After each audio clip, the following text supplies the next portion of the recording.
Hi అండి, Ranjith Kumar talks లో upload చేసే పాడ్కాస్ట్ లోని బెస్ట్ ఇన్ఫర్మేషన్ ని రంజిత్ కుమార్ క్లిప్స్ ఛానల్ లో అప్లోడ్ చేస్తున్నాము. సో ఫుల్ పాడ్కాస్ట్ ని చూడాలనుకుంటే do check out Ranjith Kumar talks.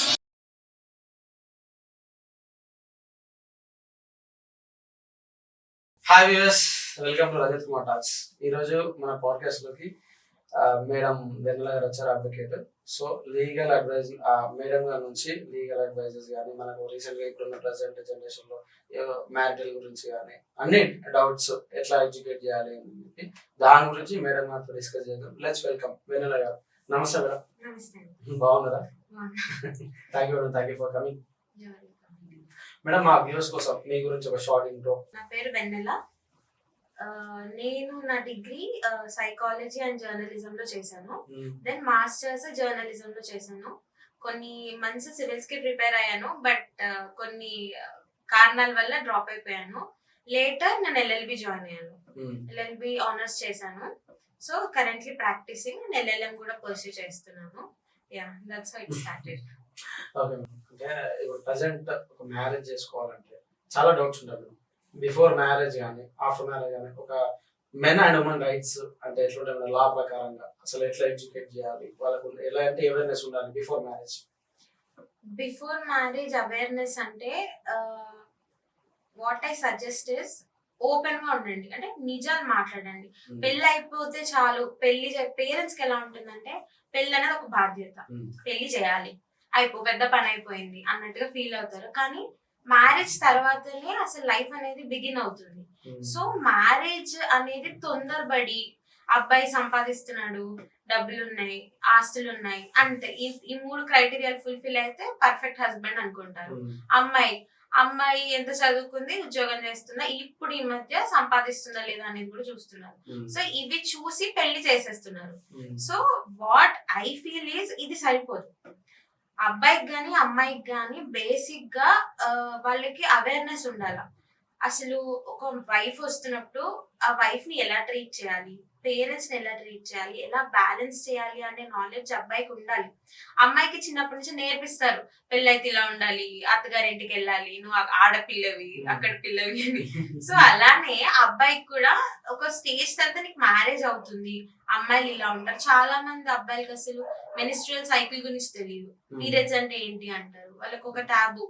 Periods pods కూడా ఒక న్యూస్ పేపర్ లో చుట్టిస్తారు, మెడికల్ షాప్స్ లో కూడా. సో ఎందుకు అంత అందరికి తెలిసి ఉండాలి కదా. ఇప్పుడు ఒక వైఫ్ వచ్చినప్పుడు ఆ షాక్ లాగా ఉండకూడదు. అండ్ ఇంకొకటి రెస్పెక్ట్. అమ్మాయిలు ఇంతకు ముందు నేను వేరే టాపిక్ వెళ్ళిపోతున్నా. సో ఇంతకు ముందు అమ్మాయిలు అబ్బాయిలు, అబ్బాయి వర్క్ చేసేవాడు, అబ్బాయి సంపాదించేవాడు. ఇప్పుడు అమ్మాయిలు అంతే చదువుతున్నారు, సంపాదిస్తున్నారు కూడా, ఫ్యామిలీని సపోర్ట్ చేస్తున్నారు, అబ్బాయిలకి ఏమి తీసుకోవట్లేదు. సో వాళ్ళు ఏంటంటే మ్యారేజ్ అనేది ఒక ఎక్స్పెక్టేషన్ తో ఉంటుంది. అబ్బాయిలకి ఒక ఎక్స్పెక్టేషన్, మా అమ్మని మా నాన్న ఎలా చూసుకున్నారో ఇప్పుడు సేమ్ నేను అలానే ఉంటాను నా వైఫ్ తో. అలా మా ఫాదర్ మా అమ్మని తిడతారు, నేను నా వైఫ్ ని తిడతాను.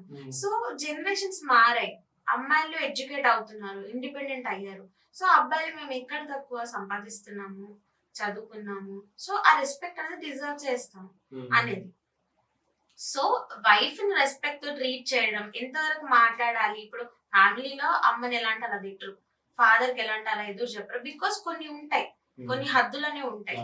సో వైఫ్ దగ్గరకు రాగానే అవన్నీ ఎందుకు లైట్ తీసుకోవడం. ఈవెన్ అమ్మాయి కూడా నోటికి వచ్చిన అనేస్తారు.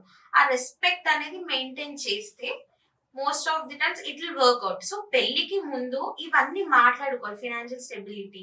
అండ్ వన్ మోర్ థింగ్, వాళ్ళ హెల్త్ హిస్టరీ.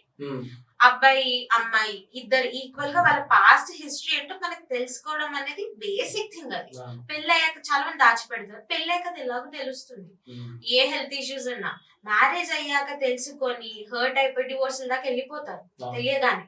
సో అలా దాచడం కంటే బిఫోర్ బేసిక్ హెల్త్ చెకప్ చేసుకోవడము, అబ్బాయి అమ్మాయిని ఎలా ట్రీట్ చేస్తాడు అంటే మాట్లాడితేనే తెలుస్తుంది. చాలా మంది మాట్లాడివ్వరు పెళ్లి ముందు, ఇక మాట్లాడిస్తే చెడిపోతాయి కొన్ని పెళ్లిళ్ళు, అందుకే నమ్ముతారు అది. సో మాట్లాడినివ్వరు. సో మాట్లాడిస్తే ఒక అండర్స్టాండింగ్, ఒక క్లారిటీ, పెళ్ళాక కలిసి ఉంటావా, పేరెంట్స్ తో సెపరేట్ ఉందామా, సో నా రిక్వైర్మెంట్ ఇది, నీకు ఓకేనా సెపరేట్ ఉండడం మీ పేరెంట్స్ వదిలేసి, సో అబ్బాయికి ఓకేనా కాదా అనేది ఓపెన్ గా మాట్లాడి పెళ్లి చేసుకుంటే బెటర్, ఒక Hmm. అండర్స్టాండింగ్ తో, ఫినాన్షియల్ గా గానీ ఏదైనా గానీ, డబ్బులు ఫ్యామిలీకి అత్తగారింటికి అమ్మగారింటికి అనేది ముందే క్లారిటీ మెయింటైన్ చేస్తే గొడవలు అనేవి అవాయిడ్ చేయొచ్చు, కోర్టులు మెట్లు ఎక్కాల్సిన అవసరం ఉంటుంది. అది. అంటే ఇంతకుముందు మీరు చెప్పారేమో హెల్త్ ఇష్యూస్ అనేది సీక్రెట్ ఉంచకూడదు, ఎలా పెళ్ళైనాక తెలుస్తాయి అని చెప్పి, అంటే డివోర్స్ దాకా వెళ్తాయి. అలాంటి కేసెస్ ఏమైనా మీ దగ్గరికి రీచ్ అయినాయి మేడం? అయ్యాయి. వాటి గురించి డీటెయిల్ చెప్తారు, అంటే ఎట్లా జరిగింది అని. ఒకటి కాదు, చాలా మల్టిపుల్ కేసెస్ ఉన్నాయి రిలేటెడ్. అంటే ఒకటే ఎగ్జాంపుల్ మా ఆడియన్స్ క్లియర్ గా అర్థమయ్యేలా. ఒక ఎగ్జాంపుల్ అంటే అబ్బాయి మ్యారేజ్ చేశారు, మ్యారేజ్ అయిన ఫ్యూ మంత్స్ కి బేసిక్ హెల్త్ చెకప్ వెళ్తే అబ్బాయికి హెచ్ఐవి పాజిటివ్ అని తెలిసింది. ఓకే. సో వైఫ్ కి అది తెలిసిన ఇమీడియట్ గా వదిలేసి వెళ్ళిపోయారు, వైఫ్ ని వదిలేసి వెళ్ళిపోయారు. సో సారీ, హెచ్ఐవి పాజిటివ్ అని తెలియగానే వైఫ్ వదిలేసి అమ్మగారింటికి వెళ్ళిపోయారు. సో ఫస్ట్ థింగ్, ఆ అమ్మాయికి మ్యారేజ్ ముందే తెలిసిండే అబ్బాయికి ఉంది అని చెప్పి మ్యారేజ్ అయ్యేది కాదు. అక్కడ ఆ అమ్మాయి లైఫ్ స్పాయిల్ అయ్యేది కదా, ఆబ్వియస్లీ వైఫ్ ఇన్ఫెక్ట్ అయి ఉంటుంది. సో ఇప్పుడు ఒక సొసైటీలో మగ పెళ్లి వారిని హెల్త్ రిలేటెడ్ టెస్ట్లు అడిగినా, ఆడపెళ్లి వారిని అడిగినా పెళ్లిలు క్యాన్సిల్ అయిపోతాయి, ఈగోలు హర్ట్ అవుతాయి. మెయిన్ గా అబ్బాయిలు మగ పెళ్లి వారు ఊరుకోరు, అడగకూడదు, అడిగితే బాగోదు, పెళ్లి క్యాన్సిల్ అవుతుంది అన్న ఫీలింగ్ లో ఉంటారు. కానీ పెళ్ళయ్యాకే ఇలాంటిది తెలిస్తే అందరికంటే ఎఫెక్ట్ అయ్యేది పేరెంట్సే. లైఫ్ స్పాయిల్ అయినట్టే కదా, ఇంకా అక్కడికి ఆగిపోతుంది మ్యారిటల్ లైఫ్ అనేది. వాళ్ళు ఇంకొకరిని పెళ్లి చేసుకోవాలన్నా అది పెద్ద క్వశ్చన్ మార్కే. సరే అడ్వాన్స్ ట్రీట్మెంట్స్ ఎన్నున్నా ఏమున్నా కూడా హెల్త్ అనేది బేసిక్ థింగ్. షుగర్ గానీ, బీపీ గానీ, వాట్ ఎవర్ ఇట్ ఇస్, తెలుసుకునే రైట్ ఉంటుంది అమ్మాయికి గానీ అబ్బాయిలకు గానీ. తెలుసుకొని ఆ మ్యారేజ్ లో అడుగు పెడితే లాంగ్ లాస్టింగ్ ఉంటుంది.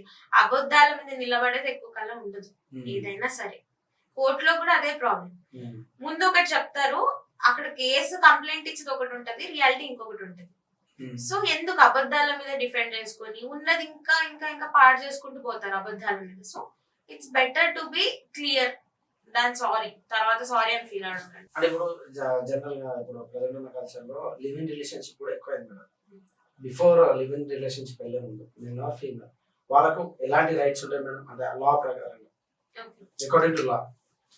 ఉమెన్ కి లివ్ ఇన్ రిలేషన్షిప్ లో మెయింటెనెన్స్ రైట్స్ ఉంటాయి, బట్ వాళ్ళకి ఆస్తుల్లో హక్కు ఇలాంటిది ఏమి ఉండదు.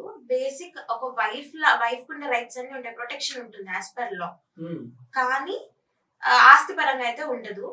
సో డొమెస్టిక్ వైలెన్స్ కానీ మెయింటెనెన్స్ ఇవి క్లెయిమ్ చేసుకోవచ్చు. వాళ్ళంటే కొట్టడం ఇలాంటివి చేస్తుంటారు, లివ్ ఇన్ లో ఉన్నప్పుడు కూడా అవుతాయి.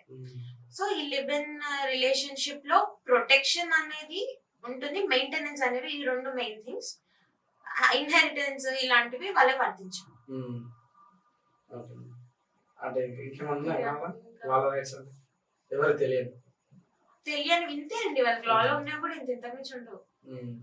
అంతే, మెయింటెనెన్స్ క్లెయిమ్ చేసుకోవచ్చు. వాళ్ళొక వైఫ్ అండ్ హస్బెండ్ లానే ట్రీట్ చేయబడతారు. ఒక ఇంట్లో ఉన్నారు, కలిసి ఉన్నారు అంటే వైఫ్ అండ్ హస్బెండ్ లానే ట్రీట్ చేయబడతారు.